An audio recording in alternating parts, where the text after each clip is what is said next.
നമസ്കാരം പ്രിയ പ്രേക്ഷകർക്ക് ഷെക്കേന ഫയർ റൂമിലേക്ക് സ്വാഗതം. നമ്മുടെ വിദ്യാർത്ഥികൾ ഇന്ന് നാട് കടന്ന് അക്കരെ പച്ച തേടിയുള്ള യാത്രയിലാണ്, പ്രയാണത്തിലാണ്. കാനഡ, UK, ഓസ്ട്രേലിയ, സിംഗപ്പൂർ തുടങ്ങി വിദേശ രാജ്യങ്ങൾ നമ്മുടെ മക്കളെ ചില വിദേശ ഏജൻസികളുടെ കൂടി സഹായത്തോടെ മാടി വിളിക്കുന്ന കാഴ്ച നമ്മൾ കാണുന്നു ഒരു വശത്ത്.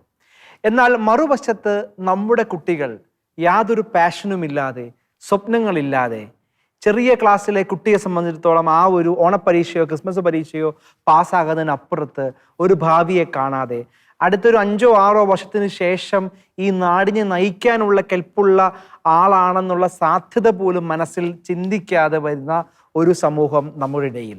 അതിനിടയിൽ അയൽവക്കത്തും സുഹൃത്തുക്കളുടെയും ഒക്കെ മക്കൾ എന്താണ് ചെയ്യുന്നത്, അങ്ങനെയെങ്കിൽ ഞാനും എൻ്റെ മക്കളെയും അവർക്ക് ആ പാഷൻ ഇല്ലെങ്കിൽ പോലും ആ നിലയിലേക്ക് നയിക്കുന്ന മാതാപിതാക്കളുടെ ഒരു വശം നമ്മുടെ ഇടയിൽ. ഇതിൻ്റെ എല്ലാം ഒടുവിൽ സ്കിൽഡ് ആയിട്ടുള്ള പല ജോലി മേഖലകളിൽ കഴിവുള്ള പ്രാവീണ്യമുള്ള ചെറുപ്പക്കാർ ഈ നാട്ടിൽ നഷ്ടപ്പെട്ടു പോകുമ്പോൾ, അടുത്തൊരു 5-6 വർഷം കഴിയുമ്പോൾ ഏറ്റവും മികച്ച ആളുകൾ നമ്മുടെ നാട്ടിൽ ഇല്ലാതാകുമ്പോൾ, അതിനും നമ്മൾ അന്യസംസ്ഥാന തൊഴിലാളികളെ, അവർ അന്യരാജ്യത്ത് നിന്നെത്തുന്ന ബംഗ്ലാദേശിൽ നിന്ന് ഉൾപ്പെടെയുള്ള രാജ്യത്ത് നിന്നെത്തുന്ന ആളുകളെ കാത്തിരിക്കേണ്ട ഗതികേടിലേക്ക് ഈ നാട് സഞ്ചരിക്കുന്നുണ്ടെങ്കിൽ അത് അപകടമാണ്. അതിന് കൃത്യമായ പ്ലാനിങ് ഈ ചെറിയ പ്രായത്തിൽ തന്നെ നമുക്ക് ബിൽഡ് ചെയ്യാൻ സാധിച്ചാൽ വലിയ മാറ്റങ്ങൾ കൊണ്ടുവരില്ലേ? ഈ വിഷയം കേരളം ചർച്ച ചെയ്യേണ്ടതാണ്, കേരളം കേൾക്കേണ്ടതാണ്. ദ ഫയർ റൂമിലേക്ക് സ്വാഗതം. കൂടെയുള്ളത് ഫാദർ സബിൻ, അദ്ദേഹം താമരശ്ശേരി രൂപത കത്തോലിക്ക കോൺഗ്രസിൻ്റെ പ്രസിഡന്റ് ഡയറക്ടറാണ്. ഒപ്പം ശ്രീ നോയൽ സിറിയേഖ്, അദ്ദേഹം സംരംഭകനാണ്. ഒപ്പം സാമൂഹിക വിഷയങ്ങളിൽ കൃത്യമായ നിലപാടുകൾ എടുക്കുന്നു. രണ്ടു പേർക്കും ഒപ്പം പ്രിയ പ്രേക്ഷകർക്കും ദ ഫയർ റൂമിലേക്ക് സ്വാഗതം. നോയൽ സിറിയേഖ്, അങ്ങ് വിദ്യാഭ്യാസ മേഖലയിൽ പ്രവർത്തിക്കുന്ന ഒരാളാണ്. നമ്മുടെ മക്കൾ, കുട്ടികൾ ഇന്ന് ഏറ്റവും ചെറിയ പ്രായത്തിൽ നാട് വിടുകയാണ്. തീർച്ചയായിട്ടും വിദേശ രാജ്യത്ത് ഇതൊന്നും ഇന്നോ ഇന്നലെയോ തുടങ്ങിയ കാര്യമല്ല. ലോകത്തെ ഏറ്റവും പ്രധാനപ്പെട്ട യൂണിവേഴ്സിറ്റികളിൽ പഠിച്ചുകൊണ്ടിരുന്ന ഒരു കാലം നമുക്കുണ്ടായിരുന്നു. നമ്മുടെ മക്കൾ, നമ്മുടെ ആളുകൾ അത് യൂണിവേഴ്സിറ്റിയുടെ സ്കോളർഷിപ്പോടുകൂടി, കോടികളുടെയും ലക്ഷങ്ങളുടെയും സ്കോളർഷിപ്പോടുകൂടി പഠിക്കുന്നു, പഠിച്ചു കഴിഞ്ഞാൽ തിരിച്ചു വരുന്നു. ഇതൊരു സാഹചര്യം നമ്മുടെ മുമ്പിലുണ്ട്. എന്നാൽ ഇന്ന് നമ്മുടെ മക്കൾ ഈ നാട് വിട്ടു പോവുകയാണ്. ഇതിൻ്റെ പ്രശ്നം എന്ന് പറഞ്ഞു കഴിഞ്ഞാൽ, അല്പമെങ്കിലും താല്പര്യങ്ങളുള്ള, അല്പമെങ്കിലും ഐക്യമുള്ള, അല്പമെങ്കിലും സമ്പത്ത് കയ്യിലുള്ള ആളുകളെല്ലാം ഈ നാട് വിട്ടു പോകുമ്പോഴാണ് ശരിക്കും ഈ നമുക്കറിയാം, ചൂരൽമലയിൽ ഇപ്പം എന്താ ഉള്ളത്? ഉരുള് വന്ന് ആ നാടിനെ മുഴുവൻ എടുത്തുകൊണ്ട് പോയി. ഇതുപോലെ ഉരുളുപൊട്ടൽ നമ്മുടെ സമൂഹത്തിൽ ഉണ്ടാകുന്നുണ്ട്. അത്യാവശ്യം കഴിവും പഠിപ്പുമുള്ള ആളുകൾ, നല്ല ക്വാളിറ്റിയുള്ള സമൂഹമെല്ലാം ഈ നാട് വിട്ടു കഴിഞ്ഞു. ശരിയാണ്. എന്നാൽ ഇനി അത് പോകാൻ പറ്റാത്തവരോ അല്ലെങ്കിൽ ആ രീതിയിൽ ഇല്ലാത്ത എക്സെപ്ഷൻസ് കാണും. പക്ഷെ പൊതുവെ നമ്മൾ ഒരു ജനറൽ സ്പീക്കിംഗ് വൺ ലൈൻ പറഞ്ഞാൽ, ഏറ്റവും മികച്ച ആളുകൾ ഈ നാട് വിട്ടു പോകുമ്പോൾ നമ്മൾ ഇനി നേരിടാൻ പോകുന്നത് വലിയൊരു സ്കിൽ, ഒരു പ്രതിസന്ധി, ഡെഫിഷ്യൻസി 1. 2, വാല്യൂസിൽ പ്രതിസന്ധി. വാല്യൂസ് പ്രതിസന്ധിയാണ് ഏറ്റവും പ്രധാനപ്പെട്ടത്. നമ്മൾ ഈ ചെറിയ പ്രായത്തിലെ പിള്ളേരൊക്കെ ചെയ്യുന്ന ക്രൈമുകളെക്കുറിച്ച് ഞാൻ പറയേണ്ട കാര്യമില്ലല്ലോ. എന്തെല്ലാമാണ് നമ്മൾ ഇനിയുള്ള കാലം ഒന്ന് ആലോചിച്ച് നോക്കൂ. ഇങ്ങനെ ക്വാളിറ്റി ഇല്ലാത്ത ഒരു സമൂഹം ഈ നാട്ടിൽ നിലനിൽക്കുമ്പോൾ, ക്വാളിറ്റി ഉള്ള ആളുകൾ, നമ്മളെപ്പോലെ ഈ രാജ്യത്ത് നിലനിൽക്കാൻ ആഗ്രഹിക്കുന്ന സമൂഹം നേരിടുന്ന ഒരു സാമൂഹിക വെല്ലുവിളി, അത് അങ്ങിലേക്ക് വരുമ്പോൾ ഇവിടെ എൻ്റെ വിഷയം അതിൻ്റെ ആദ്യ ഭാഗമാണ്. അങ്ങനെ വരുമ്പോൾ ഒരു വലിയ പ്രതിസന്ധി, അത് നമ്മുടെ കാൽക്കുലേഷൻ ഇല്ലാത്തൊരു പ്രതിസന്ധി നാടിനെ കാത്തിരിപ്പില്ലേ? തീർച്ചയായിട്ടും നിതിൻ്റെ ഒബ്സർവേഷൻ കറക്റ്റാണ്. അതായത് വലിയൊരു പ്രതിസന്ധിയിലേക്കാണ് നമ്മുടെ നാട് ഓൾറെഡി എത്തിക്കഴിഞ്ഞു. അത് പ്രതിസന്ധി ഇനി വരാനിരിക്കുന്നതല്ല, ഓൾറെഡി എത്തിക്കഴിഞ്ഞു.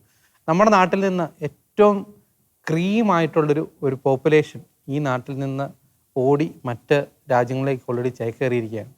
അതിൻ്റെ ഒരു പ്രധാനപ്പെട്ട ഒരു റീസൺ എന്ന് പറഞ്ഞാൽ, എൻ്റെ ഒരു ഒബ്സർവേഷനിൽ നമ്മുടെ കേരളത്തിലെ കുട്ടികൾ അല്ലെങ്കിൽ നമ്മുടെ കേരളത്തിലെ ആൾക്കാർ ട്രെൻഡിനെ ഫോളോ ചെയ്യുന്നതാണ്.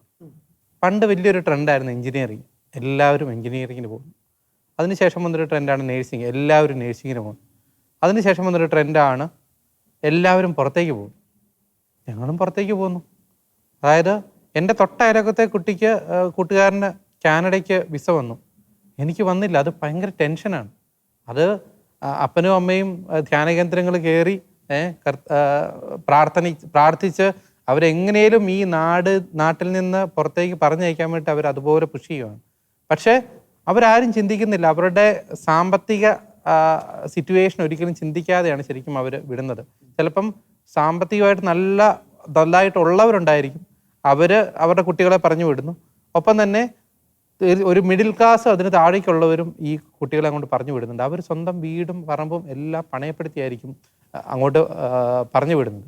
പക്ഷേ അവരവിടെ ചെന്ന് സംഭവിക്കുന്നതെന്ന് പറഞ്ഞു കഴിഞ്ഞാൽ 70% ആൾക്കാരും നല്ലൊരു ജോലിയിൽ ഒരിക്കലും കയറുന്നില്ല. അവരുടെ ആ പഠിച്ച പ്രൊഫഷനൊക്കെ കംപ്ലീറ്റ്ലി വിട്ട് കെയർ ഹോമുകളിൽ എന്ത് തരത്തിലുള്ള ജോലിയും ചെയ്യാൻ റെഡിയായിട്ട് അവർ ചിലപ്പം വല്ല പാക്കിംഗ് യൂണിറ്റുകളിലായിരിക്കും. അതായത് ഇവിടുന്ന് PGയും ചിലപ്പോൾ ഡോക്ടറേറ്റും കഴിഞ്ഞ് ചെന്നവരായിരിക്കും. അവരവിടെ ചെന്ന് ചെയ്യുന്ന ജോലി എന്ന് പറഞ്ഞാൽ ഇതാണ്. അപ്പം ആ ഒരു ഒരു ഒരു ഒരു വലിയൊരു ക്രൈസിസാണ് ശരിക്കും നമ്മുടെ നാട്ടിൽ ഇന്ന് നേരിട്ടുകൊണ്ടിരിക്കുന്നത്. അതിന് നമ്മുടെ, അതായത് ഞാൻ വളരെ ഓപ്പണായിട്ട് പറയാമല്ലോ, നമ്മുടെ തന്നെ സ്ഥാപനങ്ങളും നമ്മുടെ തന്നെ സംഘടനകളും ഒപ്പം തന്നെ നമ്മുടെ തന്നെ പല ഡിപ്പാർട്ട്മെൻറ്റുകളും അതിനെ പ്രൊമോട്ട് ചെയ്യുവാണ്.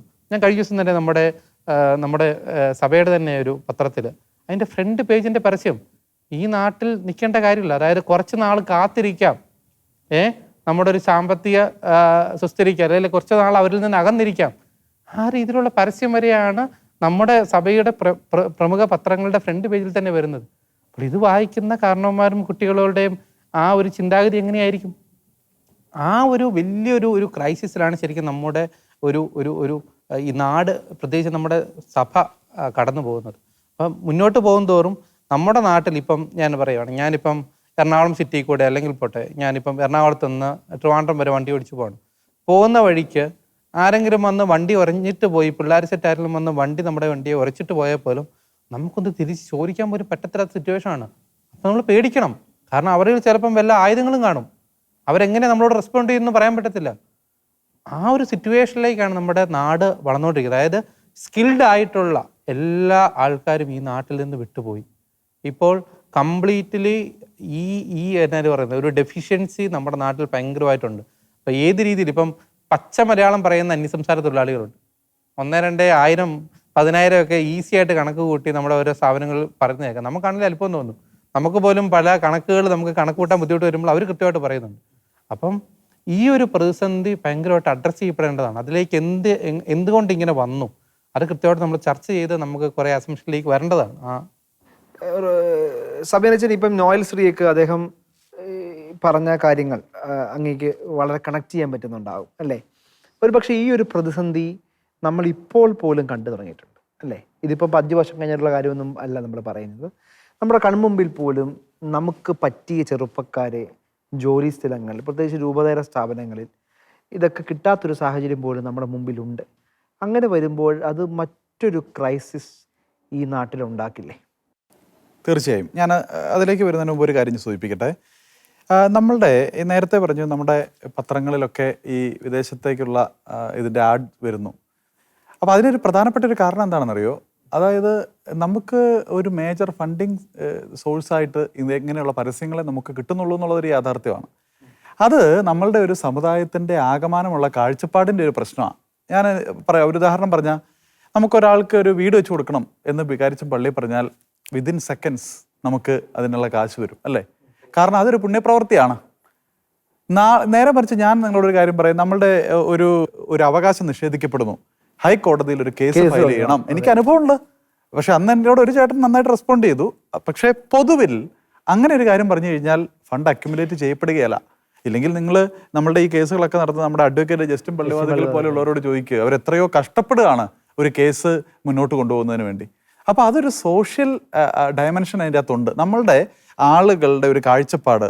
അപ്പോൾ സ്വാഭാവികമായിട്ട് നമുക്കിപ്പോൾ ഒരു പത്രമുണ്ട്, ഇപ്പോൾ ഈ ഷക്കീന ഈ ചാനൽ ഇത് നടക്കാൻ എത്ര കഷ്ടപ്പെടുന്നുണ്ട് ഇവർ. കാരണം ഇങ്ങനെയുള്ള സാമൂഹികമായിട്ടുള്ള വിഷയങ്ങളിലൊക്കെ ഇടപെടലുകൾ നടത്തണം എന്നതിനെക്കുറിച്ച് പറയുമ്പോൾ നമ്മുടെ ആളുകൾ അതിനെ ഒരു പുണ്യപ്രവൃത്തിയായിട്ട് കാണുന്നില്ല. അതുകൊണ്ട് സഭയുടെ ആളുകളുടെ കാഴ്ചപ്പാടിൽ മാറ്റം കൊണ്ടുവരാൻ വൈദികർ അക്ഷീണം പ്രയത്നിക്കേണ്ടതുണ്ട്. പുണ്യം എന്ന് പറയുന്നത് കേവലം നമ്മളുടെ വ്യവസ്ഥാപിതമായിട്ടുള്ള പുണ്യത്തിൻ്റെ ചട്ടക്കൂടുകളല്ല, അതിനപ്പുറം വല കൊടുക്കുന്ന മീൻ കൊടുക്കുന്നതല്ല, മീൻ പിടിക്കാനുള്ള വല കൊടുക്കുന്നതാണ് പുണ്യപ്രവൃത്തി എന്നുള്ള ഒരു കാഴ്ചപ്പാടിലേക്ക് നമുക്ക് നമ്മുടെ ആളുകളെ മാറ്റേണ്ടതുണ്ട്. അതിനോട് ചേർന്നാണ് ഞാൻ ഈ പറയുന്ന അടുത്തൊരു വിഷയം. അതായത് നമ്മളുടെ സമുദായം ഇന്ന് നേരിട്ടുകൊണ്ടിരിക്കുന്ന ഒരു പ്രതിസന്ധി എന്ന് പറയുന്നത് ജനസംഖ്യാ ശോഷണമാണ് അല്ലേ?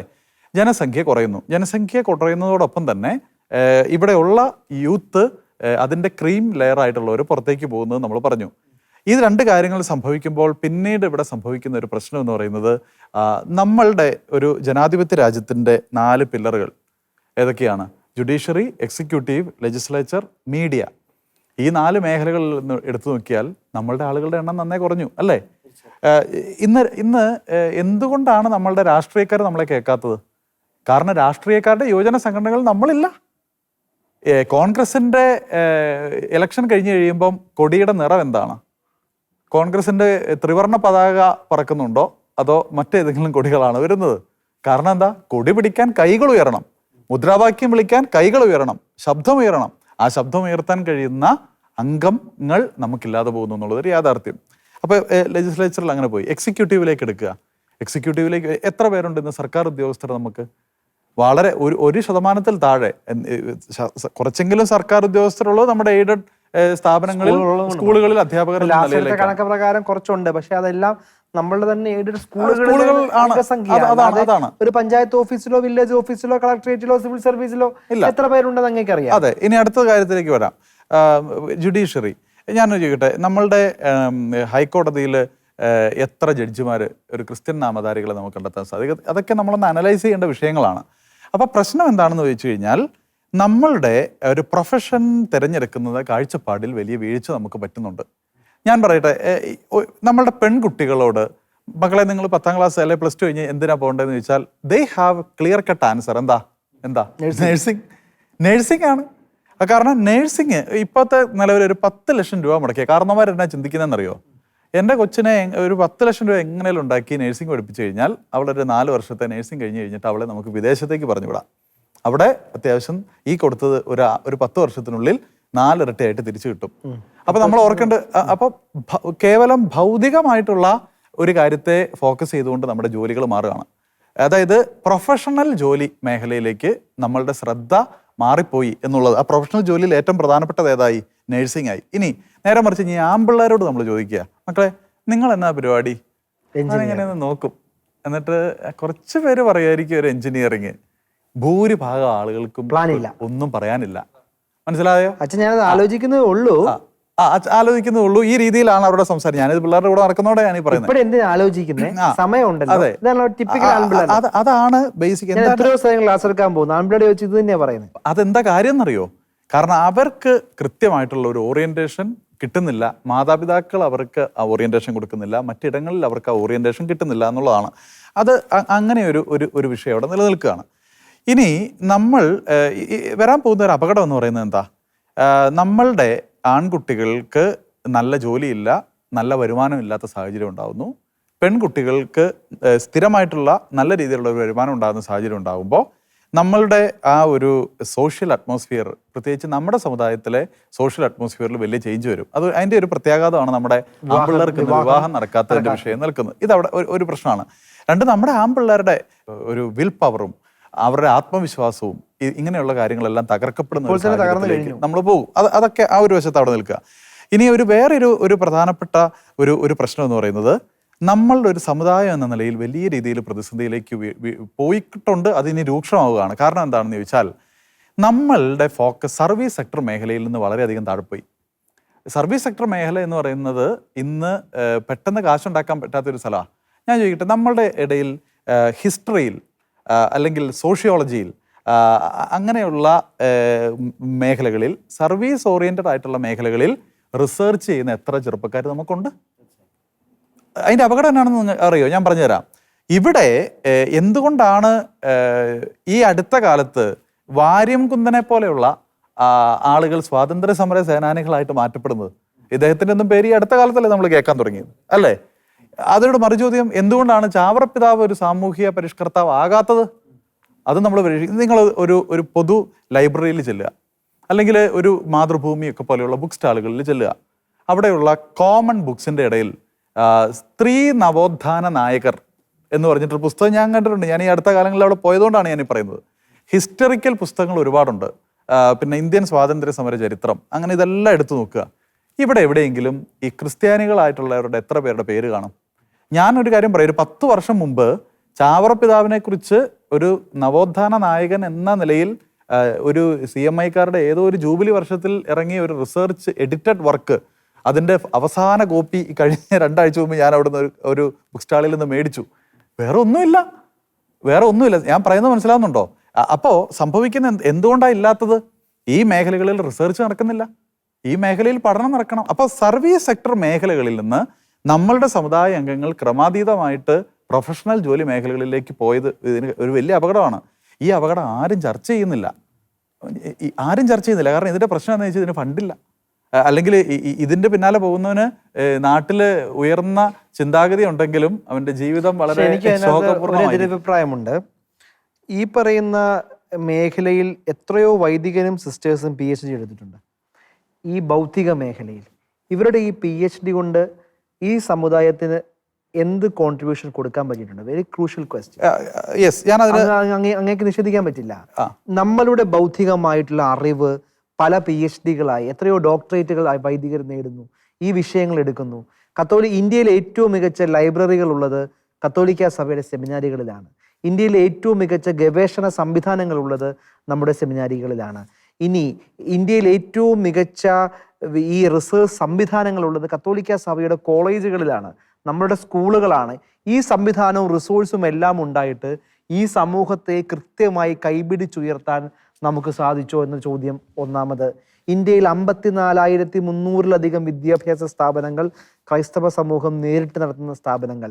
ഇന്ത്യയിലെ ഏറ്റവും കൂടുതൽ അൺഎംപ്ലോയ്മെന്റ് റേറ്റ് ഉള്ളത് 4.1, എൻ്റെ ഓർമ്മ ശരിയാണെങ്കിൽ അത് ക്രിസ്ത്യൻസിൻ്റെയാണ്. മുസ്ലിംസ് അതിന് ശേഷമാണ്, ഹിന്ദുസ് അതിന് ശേഷമാണ്, ഹിന്ദുസിന് ശേഷമാണ് മുസ്ലിംസ്.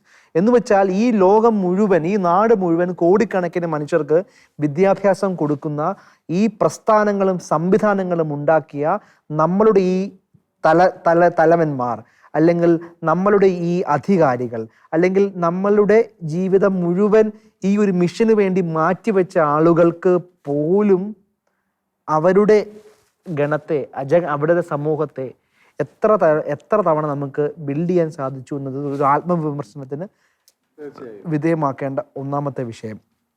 രണ്ടാമത്തെ വിഷയം, നമ്മൾ ഒരു കാലത്തും നമ്മളുടെ സംവിധാനങ്ങളിൽ ഒരു കരിയർ മോൾഡിങ് ഉണ്ടാക്കിയിട്ടില്ല. നമ്മളുടെ സൺഡേ സ്കൂളിൽ നമ്മൾ അംഗീകരിക്കുന്നു, ആദരിക്കുന്നു, ബഹുമാനിക്കുന്നു.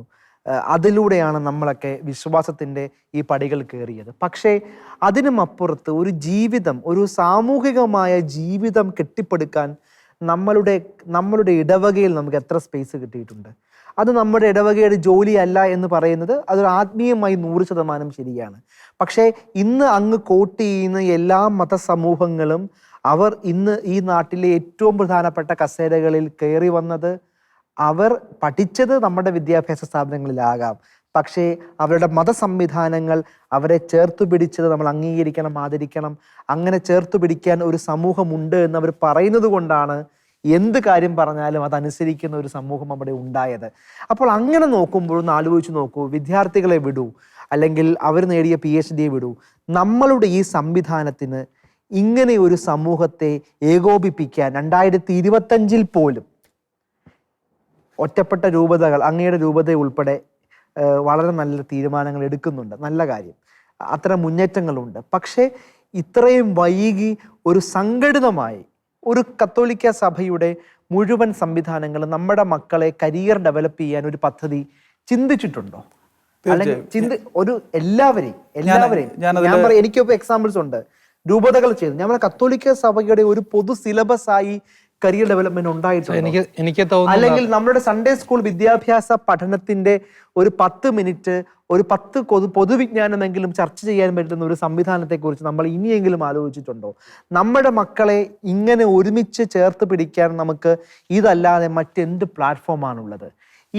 ഈ സാഹചര്യങ്ങളെയും എല്ലാം അഡ്രസ്സ് ചെയ്ത് നമ്മൾ പറയുമ്പോൾ അങ്ങനെയുള്ള ഒരു വിഷൻ നമുക്ക് കുറഞ്ഞു പോയത് കൊണ്ടാണ് നമ്മുടെ മക്കൾ എഞ്ചിനീയർ ആണോ, എന്നാൽ ഞാനും എഞ്ചിനീയർ, ഇവന് ജോലി കിട്ടിയല്ലേ, എന്നാൽ ഞാനും ആ മേഖലയ്ക്ക്, നേഴ്സിംഗ് ആണ് ഇപ്പോൾ ഇല്ല അല്ലേ, എന്നുവെച്ചാൽ ഒരു ലക്ഷ്യബോധവും ഇല്ലാതെ, ഒരു സ്വപ്നങ്ങളും ഇല്ലാതെ, ഒരു ശരാശരി കുട്ടിയുടെ മനസ്ഥിതിയിൽ നമ്മൾ മാറുന്നു. നമ്മളിത് സാധാരണക്കാരാണെങ്കിൽ പോട്ടെ, 55,000 വിദ്യാഭ്യാസ സ്ഥാപനങ്ങൾ നടത്തുന്ന കോടിക്കണക്കിന് വിദ്യാർത്ഥികൾ അവരുടെ ജീവിതം കെട്ടിപ്പടുക്കാൻ കത്തോലിക്ക സഭയുടെ സ്ഥാപനങ്ങൾ ഉള്ളതുകൊണ്ട് മാത്രം എന്ന് നമ്മൾ അഭിമാനിക്കുകയും ചെയ്യുമ്പോൾ നമ്മുടെ മക്കൾ ഈ നാട്ടിൽ ഗതിയില്ലാതെ വിദേശത്ത് പോകുമ്പോൾ നമ്മളുടെ ഈ അഭിമാനത്തിൽ നമ്മൾ സ്വയം ചിന്തിക്കുകയും സ്വയം വിമർശിക്കുകയും ചെയ്യണം.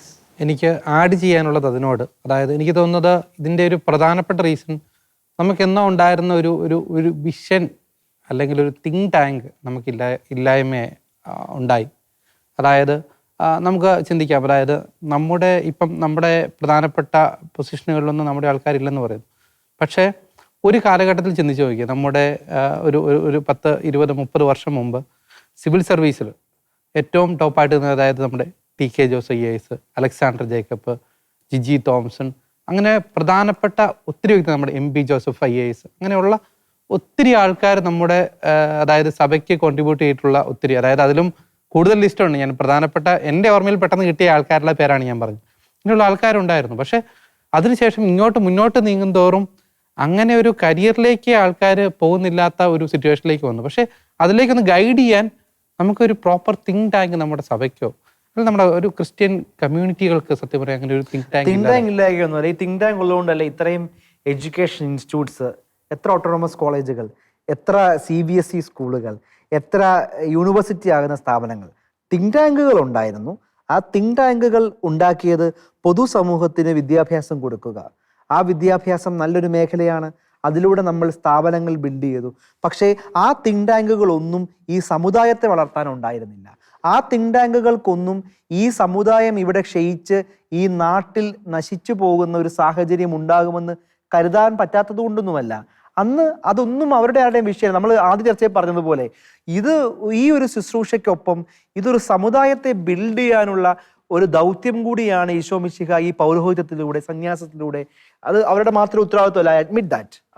അവരുടെ ലീഡർഷിപ്പ് ഉണ്ടെങ്കിൽ നല്ലത്, ആർക്കും ചെയ്യാവുന്നതാണ്. അതുകൊണ്ട് അത് നമുക്ക് സാധിക്കാതെ പോയതൊന്നുമല്ല. അത് നമുക്ക് സാധിക്കാൻ, അത് നമ്മളുടെ ഒന്നും ഒരു അജണ്ടയിൽ, ഒരു പ്രയോറിറ്റി ലിസ്റ്റിൽ അത് വന്നില്ല എന്നതാണ്. നമുക്കിനി പ്രായോഗികതയിലേക്ക് വരാം. ഇനിയുള്ള കാലത്തെ അങ്ങ് മുമ്പേ പറഞ്ഞു വെച്ചതുപോലെ പല മേഖലയിൽ പ്രാവീണ്യമുള്ള കുട്ടികൾ ഈ നാട്ടിൽ ഉണ്ടാകണം. അതിന് നമുക്ക് ഒത്തിരി നല്ല മാതൃകകൾ പലരും ചെയ്യുന്നുണ്ട്, അഡ്മിറ്റ് ദാറ്റ്. പക്ഷേ അതിനും അപ്പുറത്തേക്ക് നമുക്ക് സംഘടിതമായ ഒരു സിലബസ്, സംഘടിതമായ ഒരു സംവിധാനം ഇനിയെങ്കിലും നമ്മുടെ നാട്ടിൽ രൂപപ്പെട്ടിട്ടില്ലെങ്കിൽ നമ്മളുടെ ശുശ്രൂഷ ഈ പൗരോഹിത്യത്തിൻ്റെ, കൂദാശ പരികർമ്മത്തിൻ്റെ അതിനുമപ്പുറത്ത് നമ്മളെ മനുഷ്യരെ ടച്ച് ചെയ്യാനും അവരുടെ ലൈഫിനെ ബിൽഡ് ചെയ്യാനുമുള്ള ഒരു ശുശ്രൂഷ കൂടി നമ്മൾ ഏറ്റെടുത്തില്ലെങ്കിൽ, വിശ്വാസി ഇല്ലെങ്കിൽ ഈ വിശ്വാസ സമൂഹം ഇവിടെ ഉണ്ടാകില്ല എന്നുകൂടി നമ്മൾ ചേർത്തുകൊണ്ട് എന്താണ് പ്രായോഗികമായി നമുക്ക് ചെയ്യാൻ സാധിക്കുന്നത്? ഓക്കെ, ആദ്യത്തെ കാര്യം ഞാൻ പറയാനുള്ളത്, നമുക്ക് ഒത്തിരിയേറെ വിദ്യാഭ്യാസ സ്ഥാപനങ്ങളുണ്ട്. പക്ഷെ നമ്മൾ ഏറ്റവും കൂടുതൽ ഫോക്കസ് ചെയ്യുന്ന പൊതുവിദ്യാഭ്യാസത്തിലാണ്. ബേസിക് വിദ്യാഭ്യാസം എന്നുള്ള കാഴ്ചപ്പാട് നമ്മളുടെ പിന്നെ അതേപോലെ നമ്മളുടെ കോളേജുകൾ അത് ട്രഡീഷണൽ ആയിട്ടുള്ള കോഴ്സുകളിലാണ് കൂടുതൽ ശ്രദ്ധ കേന്ദ്രീകരിച്ചിരിക്കുന്നത്. ഇത് മാറണം, ഈ കാഴ്ചപ്പാട് മാറണം. അത് ആദ്യം മാറണമെങ്കിൽ ആദ്യം എന്താ പ്രശ്നം എന്നറിയോ? നമ്മളുടെ സഭയിൽ നമ്മൾ ഒരുപാട് സ്ഥാപനവൽക്കരിക്കപ്പെട്ടു പോയി എന്നുള്ളതൊരു യാഥാർത്ഥ്യമാണ്. അതായത് ഏത് വിധേനയും ഈ സ്ഥാപനത്തെ നിലനിർത്തണം. ആ സ്ഥാപനത്തിൽ ആര് പഠിക്കുന്നു എന്നുള്ളതല്ല വിഷയം, സ്ഥാപനം നിലനിൽക്കണം എന്നുള്ളതായി. അതിനെ ആരെയും കുറ്റം പറഞ്ഞിട്ട് കാര്യമില്ല. കാരണം കടം മേടിച്ചിട്ടാണ് ഒത്തിരി വീടുകളിൽ രണ്ട് വിഷയങ്ങളുണ്ട്. ഒന്ന് അവിടെ ജോലി കിട്ടുന്നു, 2 കോടികളുടെ കടം ഉണ്ടാവും ഈ സ്ഥാപനം മുന്നോട്ട് കൊണ്ടുപോകാൻ. അതവിടെ നിൽക്കട്ടെ. അടുത്തൊരു കാര്യം, നമുക്ക് ഒത്തിരി രൂപതകൾ ഉണ്ട്, ഒത്തിരി കോൺഗ്രിഗേഷൻസ് ഉണ്ട്. നമ്മളുടെ ഒരു പ്രധാനപ്പെട്ട ഒരു പ്രശ്നം, ഇതിനെ മുഴുവൻ കളക്റ്റീവായിട്ട് ഒരൊറ്റ അച്ചുതണ്ടിൽ കോർത്ത് പിടിക്കാൻ നമുക്ക് കഴിയാതെ പോകുന്ന ഒരു പ്രശ്നമുണ്ട്.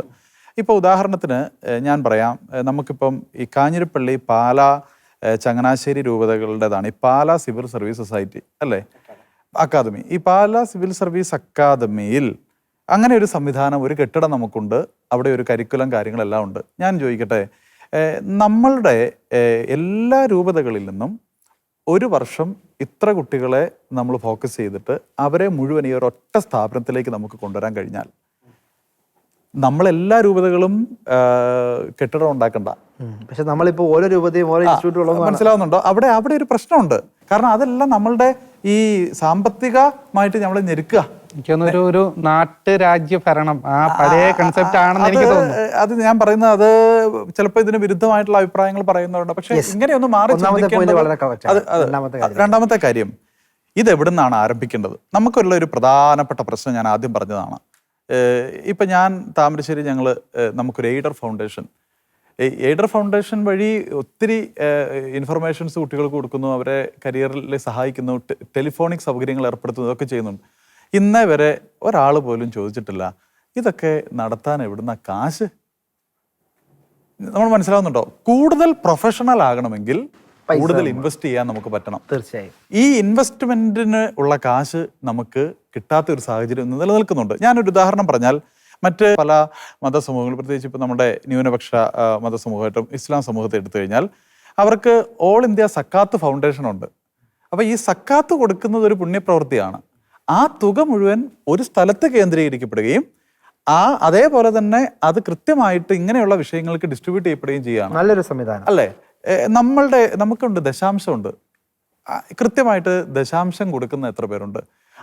അങ്ങനെ കൊടുക്കുന്ന ദശാംശത്തിന്റെ തുക ഇന്ന കാര്യത്തിന് മാത്രമേ വിനിയോഗിക്കാൻ പാടുള്ളൂ എന്ന തലത്തിൽ ഒരു ഏകീകൃത രൂപം നമുക്ക് ഉണ്ടാക്കാൻ കഴിയുന്നുണ്ടോ? നമുക്ക് ഫണ്ട് അക്കോമഡേറ്റ് ചെയ്യാൻ ഒരുപാട് വഴിയുണ്ട്. ഞാൻ പറയാം, നമ്മൾക്ക് വർഷാവർഷം നമ്മുടെ പള്ളികളിലെല്ലാം നമ്മൾ നടത്തുന്ന പള്ളിപ്പെരുന്നാളുകൾ, അല്ലേ? പള്ളിപ്പെരുന്നാളുകൾ മാന്യമായിട്ട് നടത്തണം. പക്ഷേ അത് ഒരുപാട് ആകുന്ന ഒത്തിരി സ്ഥലങ്ങളുണ്ട്, അല്ലേ? അപ്പം അങ്ങനെ നമ്മൾ ചിലവഴിക്കുന്ന തുകയെ നമുക്കൊരു കുറച്ച് വർഷത്തേക്ക് ഈ ഒരു പ്രൊജക്ടിന്റെ കരിയർ ഡെവലപ്മെന്റിന്റെ പ്രൊജക്ടിന്റെ കാര്യമാക്കി മാറ്റാൻ പറ്റും. അതൊരു സാമ്പത്തിക സ്ഥിതി. അടുത്തൊരു കാര്യം, ഓറിയന്റേഷൻ എങ്ങനെ കൊടുക്കണം? ഞാനൊരു അച്ഛനാണ്. ഞാൻ 10ാം ക്ലാസ് കഴിഞ്ഞാൽ +2 കഴിഞ്ഞ് ഫിലോസഫിയും തിയോളജിയും പഠിച്ച എന്നോട് നിങ്ങൾ സിവിൽ സർവീസിന്റെ ഓറിയന്റേഷൻ കൊടുക്കണം എന്ന് പറഞ്ഞാൽ പ്രായോഗികമല്ല. ഇതെന്റെ ഇടവക്കാരോട് ഞാൻ പറഞ്ഞ ഒരു കാര്യമാണ് കേട്ടോ. അപ്പം ഞാൻ അവരോട് പറഞ്ഞൊരു കാര്യം, ഞാൻ ഫുൾ സപ്പോർട്ട് ചെയ്യാം. ഒരു അച്ഛൻ എന്ന നിലയിൽ ഞാൻ ഫുൾ സപ്പോർട്ട് ചെയ്യാം. നമ്മൾ എന്ത് ചെയ്യണം? നമ്മുടെ ഇടവകയിൽ നമ്മുടെ വേദപാഠത്തോട് ചേർന്ന് ഒരു എല്ലാ ദിവസവും, അല്ലെ വേദപാഠത്തിന് അല്ലെങ്കിൽ ശനിയാഴ്ച ദിവസവും 1 മണിക്കൂർ നേരം ഒരു 6ാം ക്ലാസ് മുതലുള്ള പിള്ളേർക്ക് സ്കിൽ ഓറിയന്റേഷൻ കൊടുക്കുക. സ്കിൽ ഓറിയന്റേഷൻ എന്ന് പറയുന്നത് എന്തൊക്കെയാണെന്ന് ഓർക്കണം. പ്രസംഗം പറയാൻ പഠിക്കട്ടെ അവര്. നല്ല രീതിയിൽ ആളുകളുടെ മുമ്പിൽ അവരെ തന്നെ ഒന്ന് പ്രസന്റ് ചെയ്യാൻ അവർക്ക് പറ്റട്ടെ. എന്നിട്ട് ജനറൽ നോളജുമായി ബന്ധപ്പെട്ട കാര്യങ്ങൾ, PSC പരീക്ഷയ്ക്ക് അവർക്ക് ഇൻട്രസ്റ്റ് ഉണ്ടാക്കി എടുക്കത്തക്ക രീതിയിലുള്ള ചോദ്യങ്ങൾ അവരെ പരിചയപ്പെടുത്താം, അല്ലേ? അവർക്ക് വിഷമമുള്ള വിഷയങ്ങൾ കൂടുതൽ ഫോക്കസ് ചെയ്ത് അവരെ പഠിപ്പിക്കാം.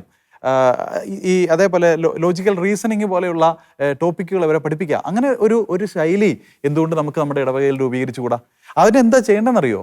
അതിന് ചെയ്യേണ്ട ഒരു കാര്യം, നമ്മുടെ പള്ളിയിലെ പൊതുയോഗങ്ങളാണല്ലോ നമ്മുടെ തീരുമാനങ്ങൾ കൈക്കൊള്ളുന്നത്. പൊതുയോഗങ്ങളിൽ ഇത്തരം വിഷയങ്ങൾ ചർച്ച ചെയ്യപ്പെടണം. ഞാൻ പറയുന്നത്, പൊതുയോഗത്തിൽ നമ്മളുടെ പള്ളിക്ക് അടുത്ത മാസം പെയിന്റ് അടിക്കണം, അല്ലെങ്കിൽ പാരിഷ് ഹാളിന്റെ ലൈറ്റ് ട്യൂബ് മാറ്റണം എന്നുള്ളതും അത് വേണം. ഞാൻ പറയുന്നില്ല അതൊന്നും വേണ്ടാന്ന്. പക്ഷേ വി ഹാവ് ടു ചേഞ്ച്. നമ്മുടെ ഫോക്കസിൽ അല്പം മാറ്റം ഉണ്ടാകണം. ഇങ്ങനെ നമ്മുടെ പുതിയ തലമുറയ്ക്ക് ഒരു ദിശാബോധം കൊടുക്കത്തക്ക രീതിയിൽ നമുക്ക് എങ്ങനെ ഫോക്കസ് ചെയ്യാം, ഓറിയന്റ് ചെയ്യാം. അതിനോട് ചേർന്ന് ഒരു കാര്യം കൂടെ പറയും. ഇത് ചെയ്തില്ലെങ്കിൽ ഒരു അപകടം ഞാൻ പറയട്ടെ. നമ്മൾ വിദേശ രാജ്യങ്ങളിൽ നിന്ന് പോകുന്ന എൻ്റെ സുഹൃത്തുക്കൾ 1-2 പേരോട് സംസാരിച്ചപ്പോൾ അവർ കഴിഞ്ഞ ദിവസം പറയാണ്, വിദേശ രാജ്യങ്ങളിൽ സംഭവിക്കുന്ന ഒരു കാര്യം, അവിടെ വന്ന ഒരു മാറ്റം എന്ന് പറയുന്നത് സ്കിൽഡ് ലേബേഴ്സിന് ഡിമാൻഡ് കൂടുക. സംഭവപ്പെടുത്തുക പ്ലംബിംഗ്, ഇലക്ട്രീഷ്യൻ, ഇങ്ങനെയുള്ള അത് ഞാൻ പറഞ്ഞത്. ഇപ്പൊ സംഭവിക്കുന്ന എന്താണെന്നറിയോ? ഇപ്പൊ സംഭവിക്കുന്ന ഒരു അപകടം, നമ്മുടെ ആമ്പിള്ളേർ കുറെ പേര് എഞ്ചിനീയറിങ്ങിന് പോകുന്നു. അവന് ബേസിക്കലി കിട്ടുന്നത് 15,000 രൂപയാണ്. ഞാൻ ഈ പറയുന്ന ലോജിക്ക് സത്യമാണെന്ന് നിങ്ങൾ പറഞ്ഞു. ഈ 15,000 രൂപ കിട്ടുന്നവന്റെ വീട്ടിൽ ഒരു മോട്ടോർ കേടായി കഴിഞ്ഞാൽ അവൻ ഈ മോട്ടോർ എവിടെ ഇരിക്കുന്നതെന്ന് പോലും ഇപ്പൊ അറിയത്തില്ല എന്നുള്ള വേറെ യാഥാർത്ഥ്യം. പണ്ട് ഈ വാൽ ട്യൂബില് പിന്നെ വെള്ളം കയറാതെ വരുമ്പോൾ കാറ്റ് ഊതി വിട്ടിട്ട് വെള്ളം ഒഴിച്ചു കൊടുക്കുന്ന പരിപാടിയൊക്കെ നമുക്കറിയാം. ഇന്ന് നമ്മുടെ പിള്ളേർക്ക് എത്ര പേർക്ക് ഇതറിയാം? അതവിടെ നിൽക്കട്ടെ. വേറൊരു വിഷയം, ഈ മോട്ടോർ നന്നാക്കാൻ വരുന്ന ഇലക്ട്രീഷ്യൻ ആയിട്ടുള്ള ഇവനേക്കാൾ പഠനം കുറഞ്ഞ ഒരു ഡിപ്ലോമ കഴിഞ്ഞ പയ്യന് വന്നു കഴിഞ്ഞാൽ 800 രൂപ കൊടുക്കണം, വേണ്ടേ? ഇവൻ ഒരു 800 മിനിമമാണ്. 800 ഞാൻ ചോദിക്കുന്നത്, മാസം 15,000 അല്ലെങ്കിൽ 20,000 രൂപ കിട്ടുന്ന ഇവനെ കൊണ്ട് ഒരു ദിവസം ഇവന് 800 അല്ലെങ്കിൽ 1000 രൂപ കൊടുത്തു കഴിഞ്ഞാൽ അവന് 3 ദിവസത്തെ ശമ്പളമായി പോകുന്നത്. ഞാൻ പറയുന്നത് എന്താ മനസ്സിലാവുന്നുണ്ടോ? നമ്മളുടെ സമുദായം വലിയ രീതിയിൽ അതായത് വൈറ്റ് കോളർ ജോബിലേക്ക് കോൺസെൻട്രേറ്റ് ചെയ്ത നമ്മൾ ആ വൈറ്റ് കോളർ ജോബിന്റെ പ്രസക്തി ഒരു പരിധി വരെ നഷ്ടപ്പെടുകയും ബ്ലൂ കോളർ ജോബിന് പ്രാധാന്യം ഏറുകയും ചെയ്യുക. അപ്പൊ നമ്മൾ എന്ത് ചെയ്യണം? നമ്മൾ നമ്മുടെ പിള്ളേരെ മുഴുവൻ എഞ്ചിനീയർ ആക്കാം, അല്ലെ എല്ലാവരും പോയി നഴ്സിങ്ങിന് വിടാം. ഈ പരിപാടി അവസാനിപ്പിക്കണം. എന്നിട്ട് ഓറിയന്റ് ചെയ്യണം. എഞ്ചിനീയർ ആകേണ്ടവനെ എഞ്ചിനീയർ ആകാൻ പാടുള്ളൂ. ഓറിയന്റ് ചെയ്യേണ്ടതാണ് ഏറ്റവും പ്രധാനപ്പെട്ട കാര്യം. നമ്മളെ ഇതിനകത്ത് അച്ഛൻ പറഞ്ഞ ഏറ്റവും മനോഹരമായ ഒരു സന്ദേശം സഭയ്ക്ക് മുഴുവൻ അങ്ങ് നൽകുകയാണ്. അഭിനന്ദിക്കുന്ന ആദ്യമേ തന്നെ. ഇവിടെ ഏറ്റവും പ്രധാനപ്പെട്ട കാര്യം അച്ഛൻ പറഞ്ഞതിന്റെ ഞാൻ എടുക്കുന്നത്, ഓറിയന്റ് ചെയ്യണം. എപ്പോൾ ഓറിയന്റ് ചെയ്യണം? നമ്മൾ ഇപ്പോൾ ഓറിയന്റ് ചെയ്യുന്ന എപ്പോഴാണ്? 21ാം വയസ്സിൽ നമ്മൾ പറയുകയാണ്, 24ാം വയസ്സിൽ പറയുകയാണ് 21 വയസ്സ് മുതൽ നിനക്ക് PSC എഴുതി കൂടായിരുന്നോ? ഓറിയൻറ്റ് ചെയ്യുക. 24-ാം വയസ്സിൽ ഓറിയൻറ്റേഷൻ കഴിഞ്ഞു. ഈ PSC എഴുതി പരീക്ഷ നിർത്തി കിട്ടിയില്ലെങ്കിൽ അടുത്ത മേഖലയ്ക്ക് കയറേണ്ട വയസ്സാണ് 24. 3 വർഷം പരമാവധി ശ്രമിച്ചിട്ട് അപ്പോഴാണ് നമ്മൾ ഓറിയൻറ്റ് ചെയ്യുന്നത്. ഇവിടെയാണ് നോയൽ എനിക്ക് ആഡ് ചെയ്യാൻ പറ്റും. ചെറുപ്പം തൊട്ട് തന്നെ കുട്ടികളെ കണ്ടെത്തി അവരുടെ ഇൻട്രസ്റ്റ് ബിൽഡ് ചെയ്ത് അവരെ വളർത്തിയെടുക്കേണ്ടത്. എനിക്ക് എൻ്റെ ഒരു അസംഷനിൽ, അതായത് ഏറ്റവും ബെസ്റ്റ് പ്രായം, അതായത് ഈ പിള്ളേരുടെ ഒരു ടേണിംഗ് പോയിന്റ് എന്ന് പറയുന്നത് ഒരു 6-ാം ക്ലാസ് 7-ാം ക്ലാസ് ടൈമാണ്. ആ ടൈമിൽ ഇവർ സത്യം പറഞ്ഞാൽ, അതായത് അവരുടെ ആ ഒരു ഏകദേശം അവരുടെ ഒരു ഐഡിയ ഫിക്സ് ആകുന്നതിന് തൊട്ട് മുമ്പുള്ളൊരു ടൈമാണ്. അതായത് 8-9 ഓൾമോസ്റ്റ് ഫിക്സ് ആയ ഒരു ടൈമാണ്. 6-7 ആ പ്രായം തൊട്ടേ നമ്മുടെ സൺഡേ സ്കൂളിനോട് ചേർന്ന്, ആ സൺഡേ സ്കൂളിനോട് ചേർന്ന് തന്നെ അവരുടെ സൺഡേ സ്കൂൾ വിദ്യാഭ്യാസത്തോട് ചേർന്ന് ഇങ്ങനെയുള്ള ഓറിയൻറ്റേഷൻ കൃത്യമായിട്ട് അവർക്ക് കൊടുക്കുകയും അതിനനുസരിച്ചുള്ള കൃത്യമായിട്ടുള്ള IQ ടെസ്റ്റുകൾ അല്ലെങ്കിൽ അവരുടെ ആപ്റ്റിറ്റ്യൂഡ് ടെസ്റ്റുകൾ ഇത് കൃത്യമായിട്ട് മനസ്സിലാക്കി അതിനനുസരിച്ച് അവർക്കുള്ള കൃത്യമായിട്ടുള്ള പ്രിപ്പറേഷൻസ് എന്താണെന്ന് ഗൈഡ് ചെയ്യാനും പറ്റുന്ന ഒരു സിസ്റ്റം മസ്റ്റായിട്ട് നമുക്ക് ഉണ്ടാകും. എന്നാൽ മാത്രമേ നമുക്ക് അവരല്ലേ +1 അല്ലെ 10-ാം ക്ലാസ്സിലേക്ക് കഴിയുമ്പം സയൻസ് എടുക്കണോ കൊമേഴ്സ് എടുക്കണോ ഒരു കൺഫ്യൂഷൻ അവർക്ക് കാണത്തില്ല. അവർ കൃത്യമായിട്ട് അവരുടെ മനസ്സിലുണ്ട് എന്താണ് എനിക്ക് പറ്റിയ ഫീൽഡ് എന്നുള്ളത് കൃത്യമായിട്ട് അവൻ്റെ മനസ്സിൽ റെക്കോർഡറാണ്. +2 കഴിയുമ്പോൾ എനിക്ക് ഇതിന് പോയി കഴിഞ്ഞാൽ ഇന്ന രീതിയിൽ എനിക്ക് എത്താൻ പറ്റും എന്നുള്ള കൃത്യമായിട്ടുള്ള അവബോധം അവനുണ്ടാവും. സ്വപ്നം കാണാനുള്ള ആകാശം അത് പകർന്നു കൊടുക്കുക എന്നുള്ളതാണ്. അത് സംഘടിതമായി ഏകീകൃത സ്വഭാവത്തോടു കൂടി പകർന്നു കൊടുത്തെങ്കിലേ ഇനി നമുക്ക് നിലനിൽപ്പ്. അതാണ് ഏറ്റവും പ്രധാനം. തീർച്ചയായും ഈ നാടിൻ്റെ മുത്തുകളായ മണിമുത്തുകൾ ആയ മനുഷ്യർ ഈ നാട് വിട്ടു പോകുമ്പോൾ ഈ നാട്ടിൽ ക്വാളിറ്റിയുള്ള വിദ്യാഭ്യാസമുള്ള കഴിവുകളുള്ള ഒരു സമൂഹം നഷ്ടപ്പെടുന്ന അതിവേദന നിറഞ്ഞ ഒരു കാലത്തേക്കാണ് നമ്മൾ ഇനി കാലെടുത്ത് വെച്ചിരിക്കുന്നത്. ഈ കാലത്തെ അതിജീവിക്കാൻ ക്രാന്തദർശിയായ ഇടയന്മാർ നമുക്കുണ്ടാകണം. ക്രാന്തദർശിയായ വിഷണറീസ്, തിങ്ക് ടാങ്ക്സ് ഈ സമൂഹത്തെ നയിക്കേണ്ടത് ഈ കാലഘട്ടത്തിൻ്റെ ആവശ്യമാണ്. അതിന് ഏറ്റവും ചെറിയ പ്രായത്തിൽ ഒരു 5-ാം ക്ലാസ്സിലോ 6-ാം ക്ലാസ്സിലോ 7-ാം ക്ലാസ്സിലോ ഏറ്റവും ചെറിയ പ്രായം തൊട്ട് തന്നെ ഈ വളർന്നു വരുന്ന തലമുറയെ നമുക്ക് ചേർത്ത് പിടിക്കാൻ സാധിക്കണം. അവരുടെ ഇഷ്ടങ്ങളും അവരുടെ സാധ്യതകളും മനസ്സിലാക്കി ഡോക്ടർക്കും എഞ്ചിനീയർക്കും നേഴ്സിനും അപ്പുറത്ത് ഈ ലോകം വിശാലമാണെന്നും ഈ നാട് വിശാലമാണെന്നും ഈ നാട്ടിൽ തന്നെ ലക്ഷക്കണക്കിന് രൂപയുടെ ശമ്പളം കിട്ടുന്ന ജോലി ആയിരക്കണക്കിന് 10,000-കണക്കിന് മനുഷ്യർക്ക് സെർവ് ചെയ്യാൻ പറ്റുന്ന അവസരങ്ങൾ ഉണ്ട് എന്ന ബോധ്യം കുട്ടികളുടെ മനസ്സിൽ നമുക്ക് പതിപ്പിച്ചുറപ്പിക്കാനുള്ള ദൗത്യം, അതൊരു മിഷണറി ദൗത്യമായി, പൗരോഹിത്യ ദൗത്യമായി, കർത്താവ് ഏൽപ്പിച്ച ഒരു വിഷനായി ഏറ്റെടുക്കാൻ നമുക്ക് എല്ലാവർക്കും സാധിക്കണമെന്നതാണ് ഈ ചർച്ചയിൽ ഉരുത്തിരിഞ്ഞ ഏറ്റവും പ്രധാനപ്പെട്ട ചിന്ത. അതിന് വേദിയാകാൻ നമ്മുടെ സൺഡേ സ്കൂളുകൾക്ക് ടിപ്പിക്കൽ സിലബസുകൾക്കപ്പുറത്ത്, വിശ്വാസത്തിൻ്റെ പാഠങ്ങൾക്കപ്പുറത്ത് ജീവിത പാഠങ്ങൾ കൊടുക്കുന്ന ഇടങ്ങൾ കൂടി നമ്മുടെ സൺഡേ സ്കൂൾ വിദ്യാഭ്യാസ സംവിധാനങ്ങളിൽ പാഠപുസ്തകങ്ങൾ തുടങ്ങി പരിഷ്കാരങ്ങൾ വരുത്തി ഈ സമൂഹത്തെ നമ്മൾ ചേർത്ത് പിടിച്ചില്ലെങ്കിൽ വലിയ വില കൊടുക്കേണ്ടി വരും. ഷെക്കീന ഫയറും അവസാനിക്കുന്നു. പ്രിയ പ്രേക്ഷകർക്ക്, അതിഥികൾക്ക് നന്ദി, നമസ്കാരം.